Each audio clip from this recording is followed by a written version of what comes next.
Et donc, dis-moi, comment est-ce que tu as acquis tes tout premiers clients? Comment t'as fait? Comment j'ai acquis mes premiers clients? C'était très simple. Au début, moi, je m'y connaissais pas trop dans le monde des services financiers. Et ce qu'on a commencé à faire avec l'équipe à l'époque, c'était d'aller dans les communautés. Donc, on a été dans des églises. J'ai été pour dans aller des prier magasins. ou pour discuter avec les gens. Discuter, bien sûr. Donc on demandait toujours avec beaucoup de respect aux prêtres si on pouvait discuter avec les gens, parce qu'on on leur pitchait en fait un peu l'idée, et eux c'était vraiment un service qu'ils avaient besoin, d'accord. Donc eux ils étaient habitués chez Western Union et ils étaient vraiment prêts à faire un paiement directement sur un téléphone mobile money au Nigeria par exemple. Je mets l'exemple du Nigeria parce qu'il y a plusieurs pays. Et comment ça a commencé? Ça a commencé que on a discuté avec beaucoup de gens, on a trouvé une manière de pouvoir faire ce qu'on appelle dans le monde de l'entrepreneuriat un MVP, donc Most Valuable Product, ce qu'on pourrait aussi appeler un POC. Ou juste minimum viable product, c'est le produit minimum que tu peux vendre effectivement. Pour commencer à comprendre un petit peu avec qui tu as affaire, qu'est-ce qu'ils ont besoin, qu'est-ce qu'ils veulent. Il faut vraiment avoir du feedback. Voilà. Et donc tu vas rencontrer la communauté, là où toi tu penses finalement que tu pourrais faire des ventes. Déjà pour catcher, prendre l'intérêt de tes clients potentiels et les écouter, voir est-ce qu'il y a vraiment un match entre ton produit et est-ce que tu as envie de développer. Exactement. Donc en fait, ce qu'on voulait, c'était vraiment comprendre qui était notre client, et on s'est rendu compte qu'on avait plusieurs types de clients dépendamment du pays où la personne allait faire des envois d'argent.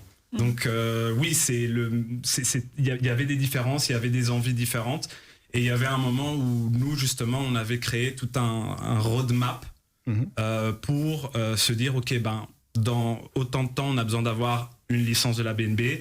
On a besoin d'intégrer la Banque nationale de Belgique. Exactement, la Banque nationale de Belgique. On a besoin d'ajouter plus de services financiers. Donc, il fallait vraiment comprendre ce que les gens avaient besoin et leur donner, en fait, ce que les gens voulaient. Donc, la demande, fallait le faire. Et ça nous a vraiment, en fait, vendre, ça nous a appris à comprendre vraiment qui était notre client.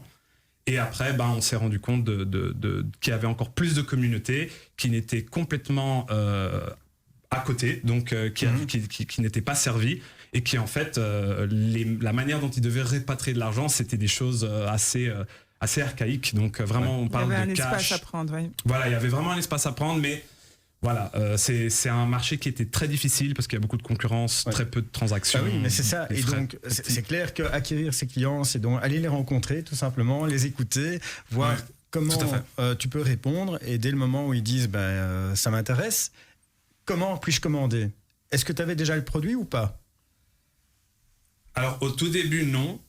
Mais ça, c'est un peu mon côté à moi vendeur. Donc, moi, je veux dire, au début, il n'y avait pas de produit. Donc, en fait, on avait un système qui faisait déjà qui faisait déjà des transferts.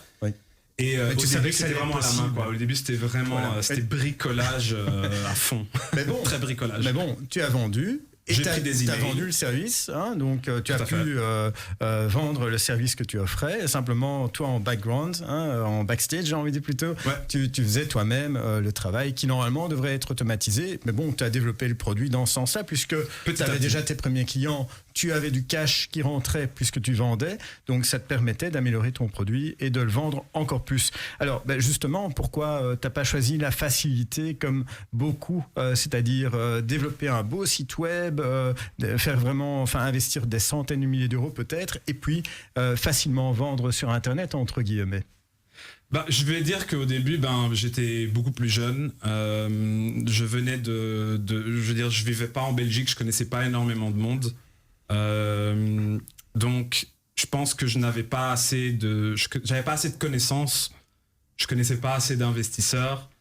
Donc, je devais commencer quelque part. Oui. Et quand on veut commencer quelque chose, il faut bricoler, il faut essayer, il faut connaître des gens et il faut se lancer. Donc moi, c'est ce que j'ai fait au début. Maintenant, si j'aurais pu avoir un peu plus d'argent au début, ça aurait été peut-être un peu plus facile aussi sur certaines choses.